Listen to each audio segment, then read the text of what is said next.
The Valkyrie Empire had ruled the stars for 10,000 years.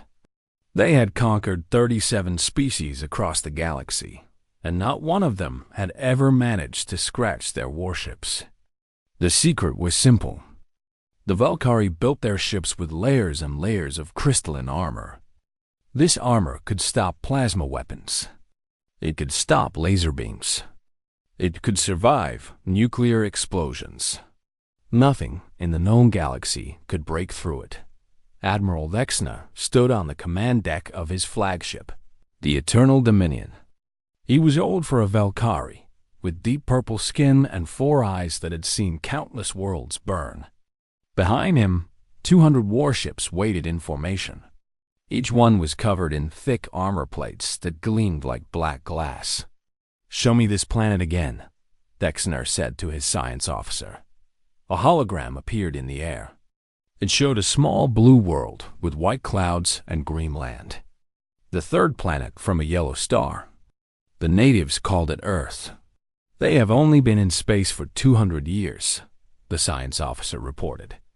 "They have colonies on their moon and on the red planet nearby. Their technology is primitive compared to ours." Vexna made a clicking sound with his teeth.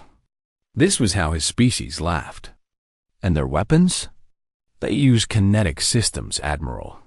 They call them railguns. They use magnetic fields to throw metal projectiles. They throw rocks," Vexna said. "Like children." The science officer nodded. "Our analysts have studied their weapon designs. Their fastest projectiles travel at perhaps 15 kilometers per second. Our standard armor can absorb such impacts without any damage." Vexna turned to look at his fleet through the viewing window. 200 ships. Enough firepower to crack a planet in half. And they were going to use all of it against creatures who threw rocks. "Begin the approach," he ordered. "We will add these humans to our empire before the day ends." Far away, on the other side of the solar system, Commander Katie Brooks received the alert she had been dreading her whole career. She was standing on the bridge of the USS Defiant, Earth's newest and most powerful orbital defense ship. She was 34 years old, with short brown hair and green eyes that never seemed to rest. "Ma'am," said Lieutenant Danny Marsh from the sensor station. He was young, maybe 25, with nervous hands that moved too fast across his controls. "We have multiple contacts entering the system. Over 200 of them." Katie walked to his station and looked at the display. The alien ships appeared as red dots, moving slowly toward Earth. Each dot was huge, much bigger than anything humans had ever built. "How long until they reach Earth orbit?" she asked. "At their current speed, about 6 hours." Katie nodded. She had trained for this moment. Every officer in the fleet had trained for this moment. First contact with alien life. Except this did not look like a friendly visit. "Get me Admiral Price at Fleet Command," she said, "and tell all stations to go to battle alert." The lights on the bridge changed from white to red. Alarms began to sound throughout the ship. Crew members ran to their positions. The Defiant's reactor hummed louder as it powered up to full capacity. Admiral Price's face appeared on the main screen. He was an older man with gray hair and a calm voice. He had commanded Earth's defense fleet for 15 years, and he had never lost his cool. "Not once. Commander Brooks," he said. "I assume you've seen our visitors." "Yes, sir." "What are your orders?" "All ships are to hold position in Earth orbit. Do not advance. Do not retreat. Let them come to us." Price paused for a moment. "And spin up your main guns. If they want to fight, we'll give them one they won't forget." The communication ended. Katie turned to her weapons officer, a young man named Pete Collins. He had freckles and red hair, and he looked like he should be playing video games, not controlling weapons that could crack mountains. "You heard the Admiral," Katie said. "Power up everything we have." Pete's fingers danced across his controls. Deep in the belly of the ship, massive capacitors began to charge. The Defiant carried 12 railgun batteries on its sides, but its main weapon was something special. A single gun that ran through the center of the entire ship. 30 meters of superconducting rails, cooled to temperatures colder than deep space. This gun could fire a 2-ton slug of tungsten at 100 kilometers per second. At that speed, a piece of metal became something terrifying. It carried more energy than a small nuclear bomb. And unlike a bomb, it could not be stopped by shields or armor. It was just physics. Mass times velocity squared. The Valkyrie did not understand this. They had studied human weapons and dismissed them. They thought they knew what kinetic weapons could do. They were wrong. Hours passed. The alien fleet grew closer. Katie watched them on the sensors, counting the ships, measuring their size. The smallest ones were twice as big as the Defiant. The largest ones were like small moons, covered in armor plates that had to be meters thick. "They're broadcasting something," Danny said. I think it's a surrender demand." The message played on the bridge speakers. It was in broken English, clearly translated by a machine. "Creatures of Earth, you are now property of the Valkyrie Empire. Surrender your planet and your ships. You will serve us as slaves. If you resist, you will be destroyed. You have 1 hour to respond." The bridge was silent. Katie looked at her crew. They were scared. She could see it in their eyes. But they were also angry. Humans did not like being told what to do. They especially did not like being called slaves. "Send our response," Katie said. "What should I say, ma'am?" The communications officer asked. Katie thought for a moment. Then she smiled. It was not a friendly smile. "Tell them this. You can take your surrender demand and shove it. If you want Earth, come and take it." She turned back to the viewing window. The stars looked the same as always. Peaceful, quiet. That was about to change. "All hands," she announced over the ship's speakers. "This is Commander Brooks. In a few hours, we're going to be in the fight of our lives. I won't lie to you. Those ships out there are big and scary, but they've never met humans before. They don't know what we can do. So let's show them." She looked at Pete Collins, who sat ready at his weapon station. His hands were steady now. The nervousness was gone. "They armored their ships," Katie said quietly. "Let's turn them into debris." Admiral Vexner received the human response and felt his blood grow hot with anger. In 10,000 years of conquest, no species had ever spoken to the Valkyrie this way. They always surrendered. They always begged for mercy. These humans were either very brave or very stupid. "Increase speed," he ordered. "I want to reach their planet within 2 hours. And prepare all weapons. We will burn their cities until nothing remains." His fleet moved forward like a wall of black metal. The ships flew in perfect formation, armor plates catching the light of the distant sun. Each ship carried enough firepower to destroy a continent. Together, they could turn Earth into a ball of fire and ash on the Eternal Dominion. The weapon masters prepared for battle. They charged the plasma cannons. They loaded the fusion missiles. They powered up the laser batteries that could cut through mountains. The Valkyrie had weapons for every situation. They had fought and won against species with advanced technology. They had crushed enemies who built ships made of pure energy. They had defeated machines that could think faster than any living mind. None of it had ever mattered as much as their armor. The armor was their greatest strength. 300 years ago, the Valkyrie scientists had discovered how to grow crystals in zero gravity. These crystals could be layered and bonded together to create plates harder than diamond. Heat from plasma weapons would spread across the surface and dissipate. Laser beams would scatter and reflect. Physical impacts would be absorbed by the crystal structure. Every Valkyrie ship was wrapped in this armor. The thicker the armor, the stronger the ship. The flagship Eternal Dominion had armor plates that were 12 meters thick in some places. No weapon in the known galaxy could punch through that much crystal. "Admiral," the tactical officer reported, "the human fleet is not moving.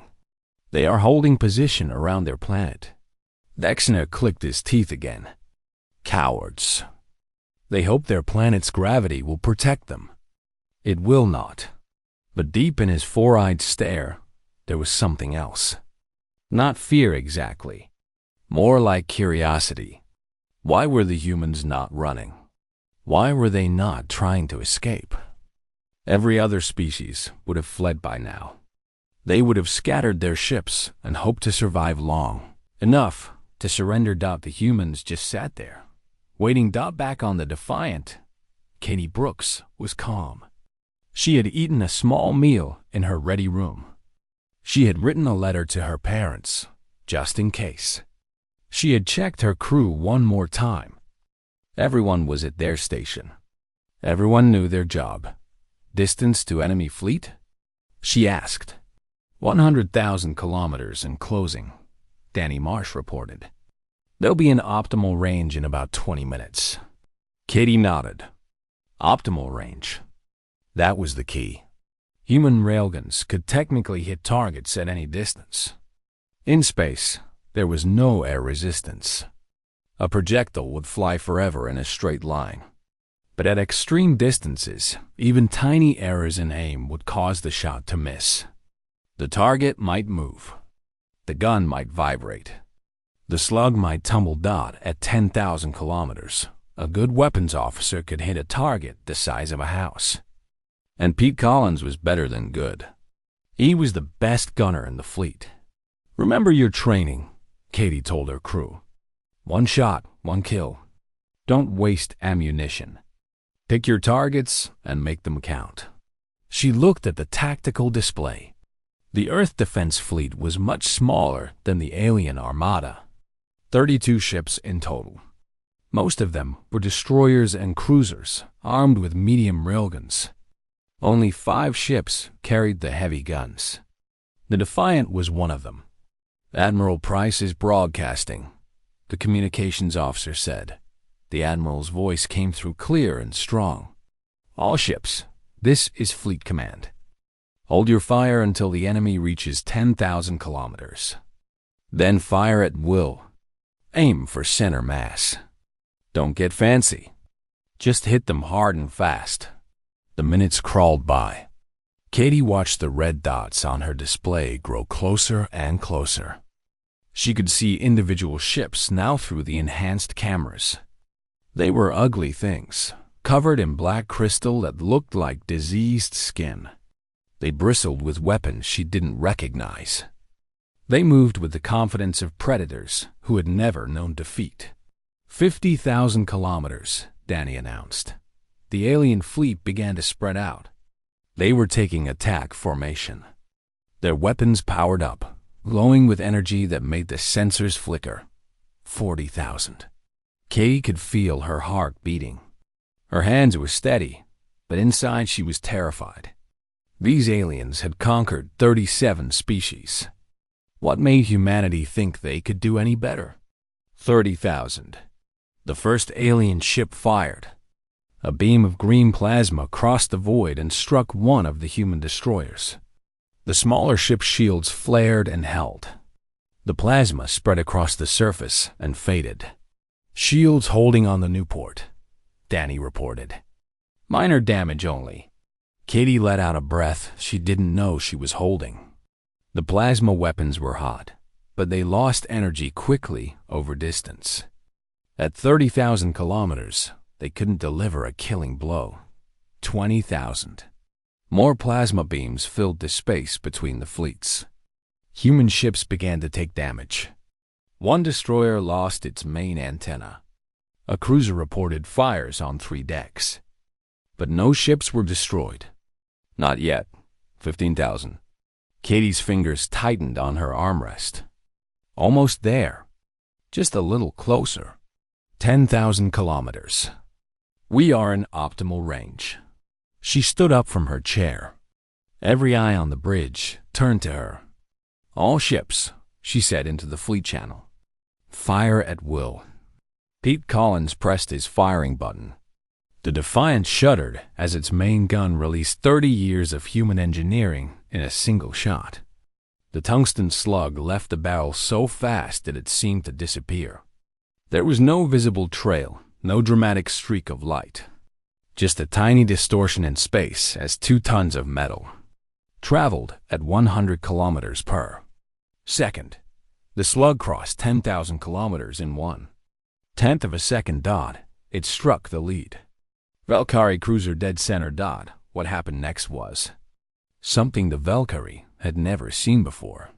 Their crystal armor was designed to spread and absorb energy. But this was not energy in the way they understood it. This was pure kinetic force, concentrated in a space smaller than a dinner plate, delivered faster than anything they had ever faced. The slug did not bounce off. It did not penetrate. It did something much worse. It transferred all of its kinetic energy into the crystal armor in a single instant. The armor superheated. The crystal structure shattered. The metal beneath it vaporized. A hole appeared in the front of the cruiser, and a hole appeared in the back. In between, there was nothing but fire and death. The cruiser broke apart in a cloud of plasma and debris. 1,000 Valkyrie crew members died before they even understood what had happened. Admiral Dexner stared at his display in shock. He had never seen a ship die so quickly. He had never seen armor fail so completely. And then the rest of the human fleet opened fire. The space around Earth turned into a storm of fire and metal. Human railguns spoke again and again, sending tungsten death across the void. Each shot was a thunderbolt of pure physics. Each impact was a small sun blooming against black crystal armor. Admiral Dexner gripped his command chair as another ship died on his display. Then another. Then 3 more at once. His fleet was being torn apart, and he could not understand why. "Return fire!" he screamed at his officers. "All weapons maximum power. Destroy them." The Valkyrie fleet unleashed everything they had. Plasma beams crisscrossed the battlefield. Fusion missiles streaked toward the human ships. Laser batteries fired in continuous waves, trying to cut through the enemy hulls. Some shots hit home. A human destroyer took a missile to its engine and began to drift, trailing smoke and fire. A cruiser lost its forward section to a concentrated plasma barrage. But the humans did not stop firing. If anything, they fired faster. On the Defiant, Katie Brooks watched the battle unfold with grim satisfaction. The plan was working. The aliens were big and scary, but they were also slow. Their heavy armor made them easy targets. And their weapons, while powerful, were designed for different kinds of enemies. "Target the ship at bearing 270, she ordered. "The big one with the extra armor plates." "Targeting," Pete Collins said. His voice was calm, almost bored. He had fired 6 shots already. 6 shots, 6 kills. He was not thinking about the thousands of aliens dying in each explosion. He could not afford to think about that. Right now, he was just doing math. Distance, velocity, lead time. The main gun fired again. The ship shook. The lights flickered for just a moment as the capacitors recharged. 10,000 kilometers away, another Valkyrie cruiser died. The aliens were panicking now. Dexner could see it in the way his fleet was moving. Ships were breaking formation, trying to dodge the invisible death that came from the human guns. But you cannot dodge what you cannot see. The tungsten slugs moved too fast for any sensor to track. By the time you saw the impact, it was already too late. "Admiral," his tactical officer shouted, "we need to retreat. We cannot fight these weapons. No." Dexner slammed his fist against his chair. "We do not retreat. We are the Valkyrie. We have conquered the galaxy. The galaxy did not have railguns. It was true. In all their conquests, the Valkyrie had never faced an enemy that used kinetic weapons so effectively. Other species had tried similar technology, but they always gave up when their projectiles bounced off Valkyrie armor. They switched to energy weapons instead, hoping to find a weakness. Humans did not give up. When they saw a problem, they did not look for another solution. They simply hit the problem harder until it went away. The railguns that fired on the Valkyrie fleet were the result of 200 years of stubborn engineering. Humans had taken a simple idea and pushed it to its absolute limit. Bigger guns, faster projectiles, heavier slugs. They had built weapons that turned basic physics into a death sentence at 100 kilometers per second. A 2-ton tungsten slug carried the same energy as a tactical nuclear weapon. But unlike a nuke, all that energy was focused on a single point. It did not spread out in a blast wave. It did not waste itself heating the air. Every single joule went directly into the target. Crystal armor meant nothing against such force. The atoms in the armor simply did not have time to react. The energy transfer happened faster than the speed of sound in the material. By the time the armor tried to spread the impact, it was already gone, replaced by a tunnel of superheated plasma. 1 hour into the battle, the Valkyrie had lost 50 ships. 2 hours in, they had lost 100. The human fleet had lost only 8. "We need to adapt," Dexter shouted. "Increase armor on the forward sections. Make the plates thicker." His engineers worked frantically.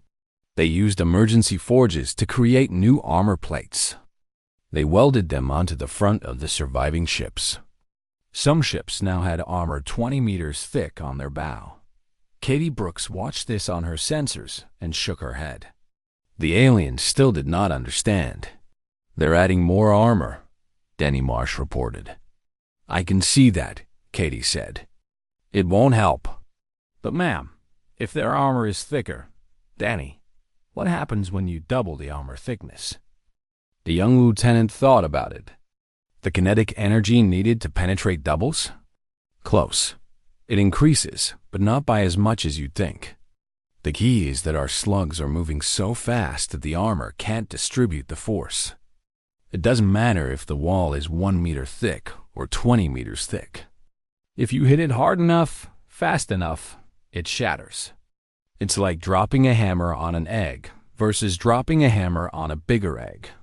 Danny nodded slowly. "The egg still breaks."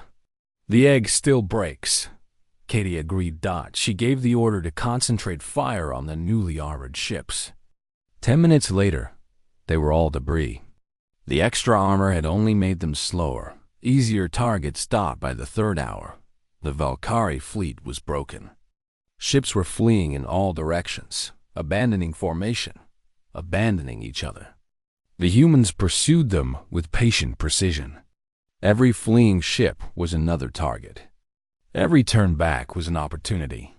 Admiral Dexter watched his empire's pride burn. His flagship was damaged but still moving. His crew was terrified but still following orders. He had 100 ships left from a fleet of 200. "Set course for the edge of the system," he ordered quietly. "We are leaving. Admiral, if we leave, the High Command can judge me when I return with information about these weapons. If we all die here, no one will know how to fight them. We must survive. We must warn the Empire." The remaining Valkyrie ships began to retreat. They turned their armored bows toward the humans, trying to protect their engines. They flew as fast as their damaged systems would allow, but the humans were not finished with them yet. "They're running," Pete Collins said. There was no joy in his voice, just exhaustion. Katie stood up from her chair. Her back ached from sitting so long. Her eyes burned from staring at displays. But she was not going to let these invaders escape without one more lesson. "All ships pursue," she ordered. "Do not let them leave our system." The human fleet surged forward, following the fleeing aliens into the darkness of deep space. The chase lasted for 6 more hours. Valkyrie ships died one by one as human railguns picked them off from behind. The aliens tried everything they could think of. They dropped mines in their wake. The humans shot the mines. They launched missiles backward. The humans shot the missiles. They released clouds of debris hoping to confuse the sensors. The humans flew right through it and kept shooting dot by the time the sun of Earth was just another star in the distance. Only 30 Valkyrie ships remained. Admiral Dexner's flagship was among them, but barely. The Eternal Dominion had taken 2 glancing hits. Its port side was a ruin of melted armor and exposed corridors. 3,000 crew members were dead. The survivors worked desperately to keep the ship moving. "Admiral, the humans are gaining on us," the tactical officer reported. His voice shook with fear. "We cannot outrun them." Dexner closed his 4 eyes for a moment. He thought about his career, his conquests, his victories. He had burned worlds. He had enslaved millions. He had never once considered that he might lose. "How many of their ships are following us?" he asked. 24, sir. The rest stayed behind to guard their planet. 24 human ships against 30 Valkyrie survivors. The math was not in the aliens' favor. The humans had better weapons, better accuracy, and they were not slowed down by heavy armor. "Open a channel to all ships," Dexner ordered. "Tell them to turn and fight. We will make our stand here." His officers looked at him with surprise. Fight? With what? Their weapons could barely scratch the human ships. Their armor was useless. What could they possibly do? "Admiral, with respect, that is suicide," the tactical officer said. "Perhaps, but I will not die running. I am Valkyrie. I am the conqueror of 37 worlds. If this is my end, I will face it with honor." The remaining Valkyrie ships slowed and turned. They formed a rough circle, weapons pointed outward in all directions. It was a formation of desperation, not strategy. They had no plan. They just wanted to die fighting. On the Defiant, Katie Brooks saw the alien formation change. She frowned at her display, trying to understand what they were doing. "They've stopped running," Danny Marsh said. "They're turning to fight. All ships, hold position," Katie ordered. "Do not approach. Let them make the first move." The 2 fleets faced each other across 10,000 kilometers of empty space. For a long moment, nothing happened. The stars watched in silence. The void held its breath. Then Admiral Dexner opened a communication channel. His face appeared on the main screen of every human ship. He was old and tired and wounded. Purple blood leaked from a cut on his forehead, but his eyes still burned with pride. "Human Commander," he said. His translator made his voice sound mechanical and strange. "You have defeated us. I did not think it was possible. For 10,000 years, no species has broken our armor. Today, you have shown me that I was wrong." Katie stood up and faced the screen. She could have ignored him. She could have simply given the order to fire and end the battle. But something in his voice made her pause. "You came to our world to enslave us," she said. "You called us primitive. You said we threw rocks." Dexner made a sound that might have been a laugh. "Yes, and now I understand that rocks, thrown hard enough, can break anything. Your species is not primitive. Your species is terrifying. So what now? Do you surrender?" The alien admiral was silent for a long moment. Around him, his crew watched with wide eyes. They had never seen him hesitate before. They had never seen him anything but confident. "I do not know if I can surrender," Dexner finally said. "I do not know the word. In my language, there is no such concept. The Valkyrie do not yield. We win or we die." Katie thought about this. She thought about all the species this empire had crushed, all the worlds they had burned, all the people they had enslaved. Did they deserve mercy? Did they deserve anything except death? But she also thought about what humanity could become. If they started their journey into the stars with genocide, what would that make them? What kind of legacy would that be? Then learn the word, she said. Surrender means you stop fighting. You put down your weapons. You accept that you lost. And in exchange, you get to live. Live as slaves? Live as prisoners. We don't keep slaves. That's not who we are. Dexner stared at her through the screen. He was trying to understand. In his entire life, he had never met a species that showed mercy to a defeated enemy. The Valkyries certainly never did. When they won, they took everything. They broke their enemies completely. You would let us live? He asked. After we tried to destroy you? You tried and failed, Katie said simply. That's over now. The question is, what happens next? You can die here, fighting a battle you cannot win. Or you can surrender and maybe, someday, help us understand your empire. Help us make sure this never happens again. The bridge of the Eternal Dominion was completely silent. Every Valkyrie was watching their admiral, waiting to see what he would do. For the first time in 10,000 years, the choice was not obvious. Vexna turned to his crew. He looked at the fear in their eyes. He looked at the damage surrounding them. He thought about all the others who had already died. Then he turned back to the screen. Commander, he said slowly, testing each word as if it might burn his mouth. I surrender. My ship surrender. Tell me what to do. Katie let out a breath she had been holding for what felt like years. Her crew stared at her in shock. They had expected a last battle, a final explosion of violence. Not this. Power down your weapons, Katie said. Turn off your engines. Prepare to be boarded. And Admiral? Yes? Welcome to the new galaxy. Things are different here. The Valkyrie ships went dark. Their weapons fell silent. Their engines stopped.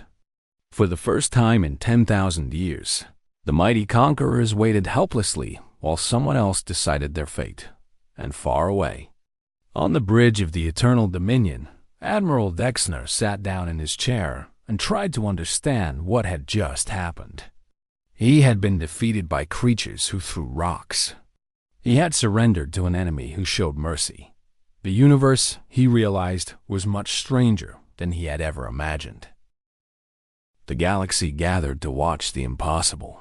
For 7 years since the withdrawal, humanity had been quiet.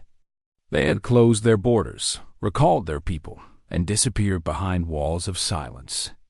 The rest of the galaxy had assumed they were sulking, waiting to be begged hard enough, holding out for better terms. They were wrong. Humanity had been building something. Not weapons. Not warships. Something else entirely. A network of massive gates, each one large enough for entire cities to pass through, connected to a destination that no sensor in the galaxy could detect. When the news broke, panic spread faster than the swarm ever had. Daniel Price stood before the cameras one last time. He was older now, his hair completely white, his face lined with the weight of the hardest decision any human leader had ever made. Behind him, through the window of his office, the first gate was visible in orbit around Earth. It glowed with a soft blue light that seemed to come from somewhere very far away. To the species of the Galactic Compact, he said, his voice calm and steady. This will be our final communication. Every screen in the galaxy showed his face. Every translator worked overtime to carry his words to billions of ears. For 300 years, we believed we could earn your respect. We thought that if we helped enough people, saved enough worlds, sacrificed enough of our sons and daughters, you would eventually see us as equals. We were wrong. He paused, looking down at his hands. We tried so hard to be your heroes. We wanted so badly to be part of your civilization, to contribute something meaningful, to matter. And you hated us for it. You hated us because our willingness to help made your unwillingness harder to ignore. The gates were activating now. Across human space, on every colony and station and ship, people were moving toward the light. Billions of humans, carrying whatever they could, walking toward a future that no one else would ever see. We're not leaving because we're angry, Daniel continued. Anger fades. We're leaving because we finally understand something that took us 3 centuries to learn. He looked directly into the camera. You don't want heroes. You want mirrors that reflect your own virtue back at you. You want saviors who make you feel good about yourselves without challenging you to be better. We can never be that for you. We care too much. We try too hard. And you will always hate us for it. On Villani Prime, Siren watched the broadcast with tears streaming down her face. She had tried so hard over the past 2 years to change things, to push for reforms, to honor the humans who had saved her world. It wasn't enough. It was never going to be enough. The Tazari delegation had finally been granted entry to human space, but only to witness the end. High Counselor Vorath stood on the observation deck of Station 12, watching human ships queue for the gates like pilgrims approaching a sacred shrine. "Please," he said to anyone who would listen. His voice cracked with desperation. "We've changed. We're different now. Give us another chance." A human family walked past him on their way to the departure area. A father, a mother, 2 small children. The youngest, a girl with black hair and bright eyes, stopped and looked at Vorath. "Why are you crying?" she asked. Vorath tried to speak, but the words wouldn't come. "My daddy says you're sorry now because you need us again," the girl continued. Her voice was innocent, without malice or judgment. "He says if we stayed, you would forget why you were sorry as soon as the bad times were over.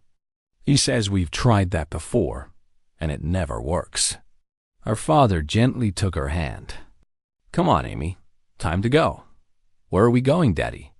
"Somewhere new. Somewhere we can start over." They walked away, disappearing into the crowd of humans flowing toward the gates. Vorath watched them go, understanding for the first time what 300 years of broken promises had cost. Grace. Perry was among the last to leave Station 12. She found Sirin standing at the edge of the departure zone, watching the humans say goodbye to the only galaxy they had ever known. "For what it's worth," Grace said, "I think some of you really did mean it. The apologies, the promises to change." Siren turned to face her. "Will you ever come back?" Grace looked at the gate, at the soft blue light that held the promise of a new beginning. "Maybe, in 1,000 years or 10,000. When the species who remember what you did to us are gone, and only the stories remain." She paused. "But probably not. Some bridges, once burned, cannot be rebuilt. What will we do without you? What you should have done all along. Take care of each other. Help strangers because they need help, not because someone else will do it for you. Learn to be the heroes you always expected us to be." Grace turned and walked toward the gate. At the threshold, she stopped and looked back one last time. "Goodbye, Siren. I hope you find what you're looking for." Then she stepped through, and the light swallowed her whole. The last gate closed 3 hours later. The last human signature vanished from galactic sensors. The emergency channels went quiet. The distress signals that had always been answered now echoed into empty space. On 100 worlds, species who had taken humanity for granted looked up at stars that suddenly seemed darker. The swarm was still coming. The plagues were still spreading. The disasters were still happening. But now there was no one coming to help. Vorath returned to the council chamber. It felt larger than before, emptier, like a tomb built for giants. He stood at the central podium where Daniel Price had once placed his ambassador's seal and announced humanity's departure. "What have we done?" he whispered to the empty room. No one answered. There was no one left to answer. Siren stayed at the border for a long time after the humans were gone. She sat in the observation lounge of Station 12, which had been left behind as a monument to what was lost. She looked at the stars and thought about everything her species had thrown away. They had wanted to be rid of humanity's uncomfortable presence. They had wanted to stop feeling guilty every time humans rushed to help someone they were unwilling to help themselves. They had wanted mirrors that showed them as virtuous without requiring them to actually be virtuous. Now they were alone. The swarm reached Valani Prime 8 months later. Without human soldiers to hold the line, without human doctors to treat the wounded, without human ships to evacuate the survivors, the planet fell in a matter of weeks. Siren was among those who escaped, though she sometimes wondered if death would have been easier. The galaxy continued to fall apart, slowly, inevitably. Species that had never learned to help each other scrambled to protect only themselves. Alliances formed and broke within months. Trust, already fragile, shattered completely. And through it all, across the vast emptiness of space, there was no word from humanity. No signal, no message. No sign that they had ever existed at all. They had given everything they had to a galaxy that didn't want them. They had loved strangers who hated them for their love. They had sacrificed their children for peoples who would not even remember their names. In the end, the only choice they had left was to leave. The galaxy had wanted them gone. And now they were. It was too late to undo the damage. The universe was vast and cold and uncaring. And somewhere beyond the reach of any sensor or ship or prayer, humanity was building a new home among distant stars. They would not return. And the galaxy, for all its power and all its wisdom and all its ancient pride, would have to face the darkness alone. Forever.